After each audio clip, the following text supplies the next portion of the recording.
Welcome back to Keeping Up with the Beasleys, where we are sharing our life, our love, and our lifestyle. Not saying struggles, because we try not to struggle in 2025. We leaving struggling in 2024. Okay? All right.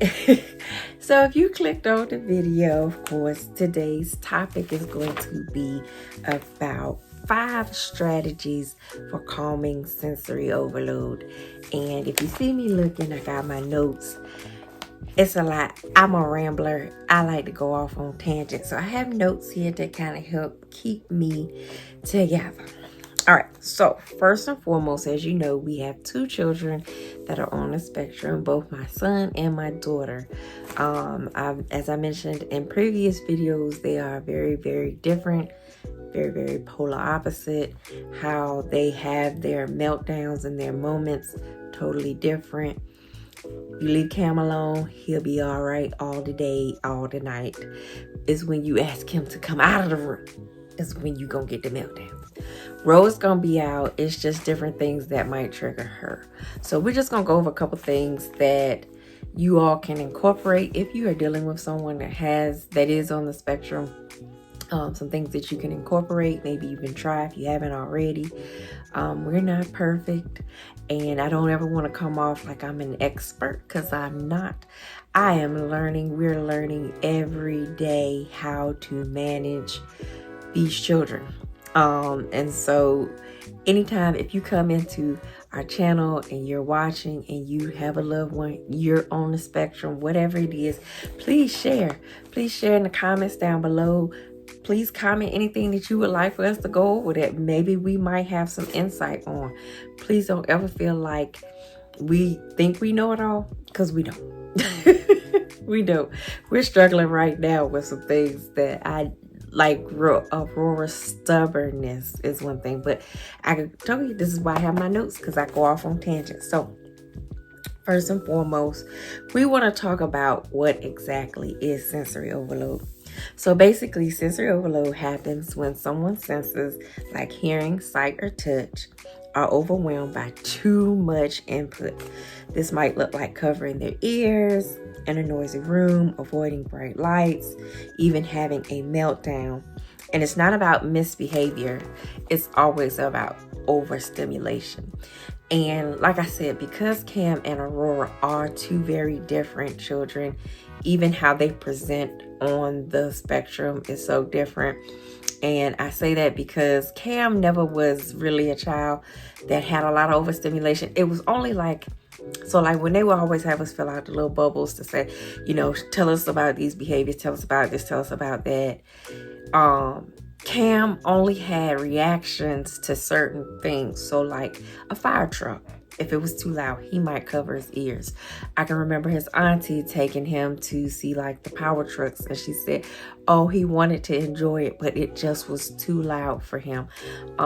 He loves going to the movies. He is his mother's child. He loves popcorn, and so he likes being there. He's a Marvel guy. He loves Batman, all those things. And so in the beginning, it used to be too much, but as he kind of grew out of certain behaviors, he loves going to the movies, so he goes to the movies.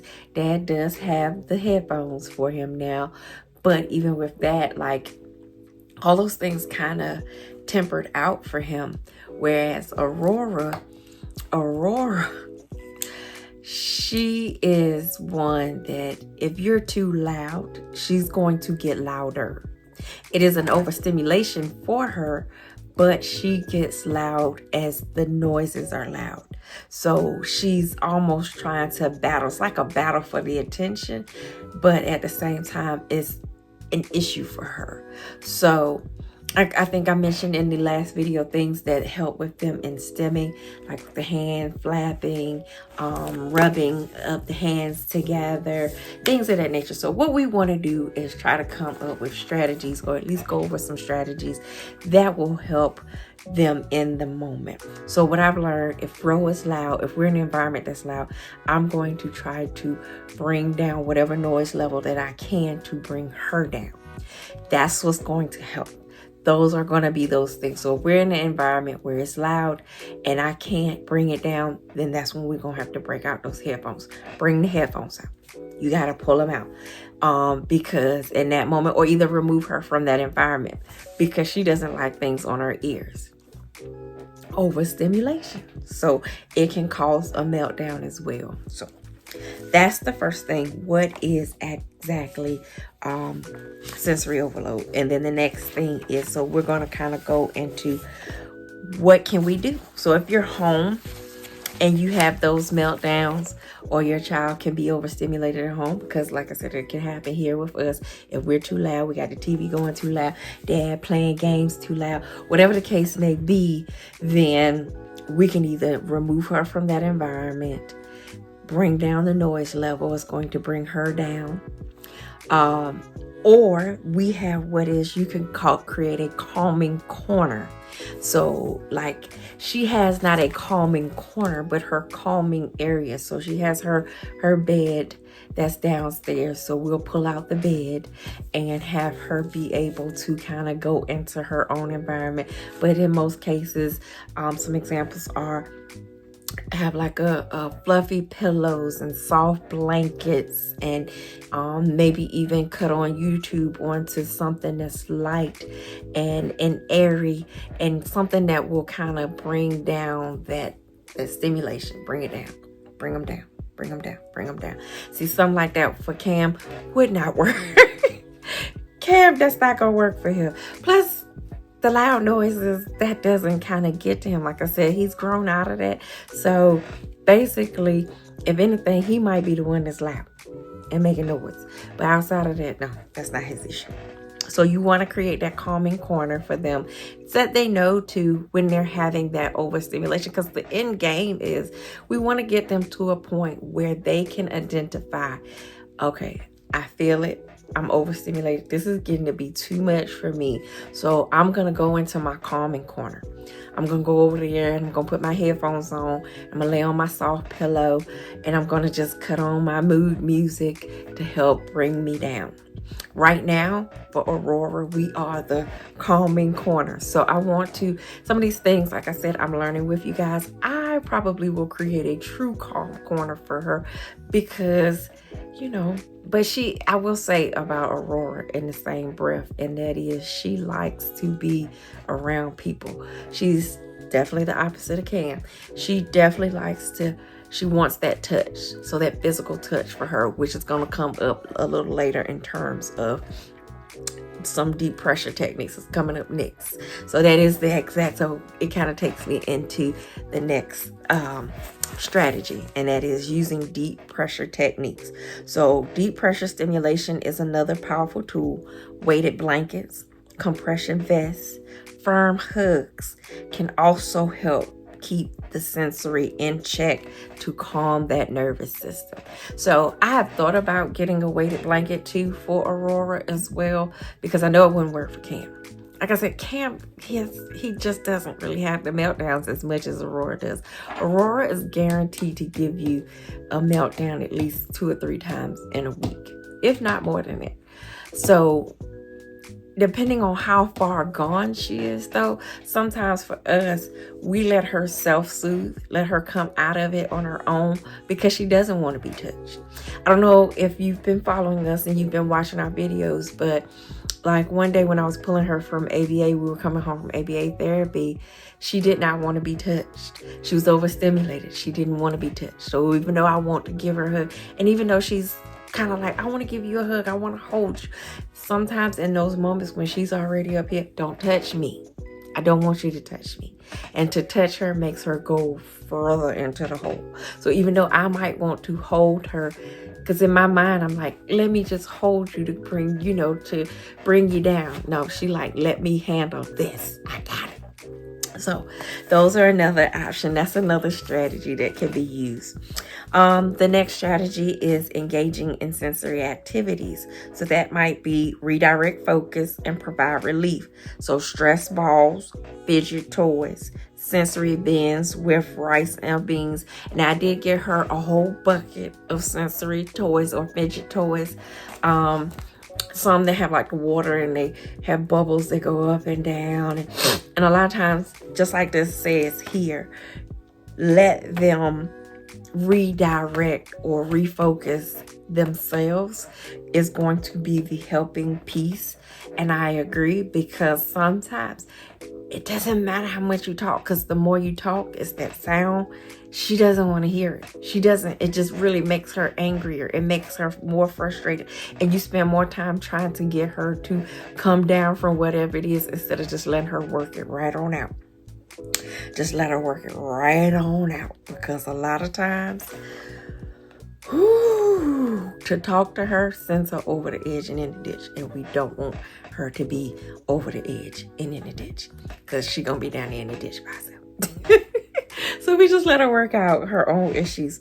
Next thing is going to be practicing breathing exercises. And I will say, Cam has even, with his current teacher, he does not like to get up in the morning. So if you want to see a fight with Cam, wake him up and tell him he gotta go somewhere. I told you he don't want to come out of that room. So wake him up and make him go to school is the issue.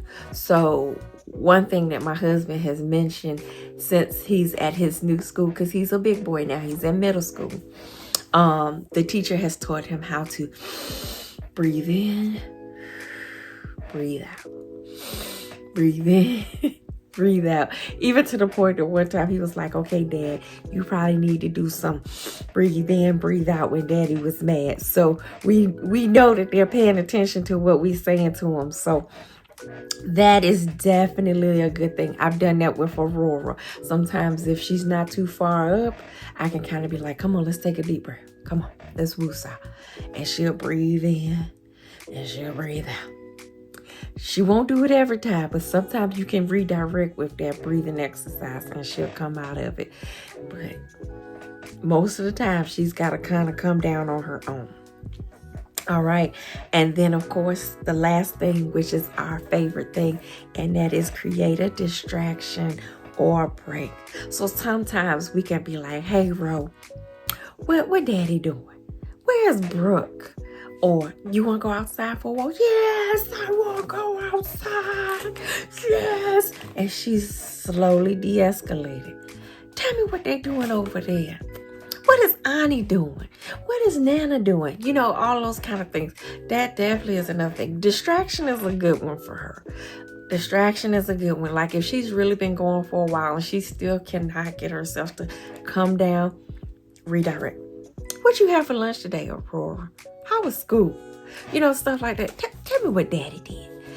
And as much as she loves to talk, it is a good, that's a good way to bring her down. So, with all of that being said, I know, and I'm speaking from experience, it's probably as recent as today, for anybody in the moment, especially if it's your first time having this or dealing with the sensory overload or having your child have these meltdowns, it can be overwhelming in the moment. Once again, as I pointed out in the last video, it is not your fault. Do not feel like you're a bad parent because you can't figure out in that moment what is going to work for your child. It takes time. We're still learning. Some days it's picture perfect. We can get her to come back. And some days not so much. Either way, both days, we're great parents. We're excellent parents. We're doing the best we can with what we know. And we don't know a whole bunch. So we still learning. So don't ever beat yourself up. If it's just a day where it's been meltdown after meltdown, once that baby goes down, go somewhere and woosah. Go somewhere and woosah. Cry it out sometimes. I've had to cry it out because I've tried to figure out how can I make it better. And I can't figure it out. But that's okay. We here. We got another day. Don't beat yourself up. These babies, they're doing the best that they can. We all are here learning from each other. And so once we get it all together, they'll have it all together as well. But don't feel bad. Don't feel bad. Don't feel overwhelmed. Or if you are overwhelmed, don't feel bad for being overwhelmed. It's okay. It's quite all right. So once again, just remember, I'm going to put up a visual, probably be somewhere in here, over there, covering up all my stuff back there, just to kind of remind you of the 5 different strategies, what will work. Find what works for your house. What might work for me might not work for you. Don't feel bad if I say I can come in here and I can wrap my arms around my child and she calms down and you can't do that, but maybe putting a weighted blanket on your child might help. It's okay, because I might not be able to do that tomorrow. They change with the wind. They're growing. Some behaviors they can grow out of. Some behaviors, it takes a little bit longer for them. So once again, we appreciate you guys being here. If you have watched this long, if you have stayed with me, I told you I can talk. I got notes and everything, and I still have been talking to y'all for 15 minutes. So, if you're here, make sure that you have hit the like button, that you are subscribed to the channel, hit the notification bell so that you are notified each and every time we upload new content. And we will see you soon. It is my goal to post at least every Tuesday and Friday. Tuesday is going to be some learning content, whether it's about autism or just traveling, lifestyle, whatever the case may be. And Friday, I want to make it be like vlog content, things that we're doing around the house with them.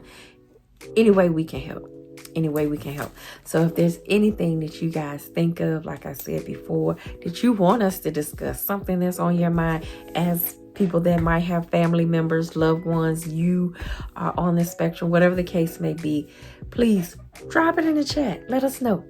All right. We'll see you later. Love y'all. Bye.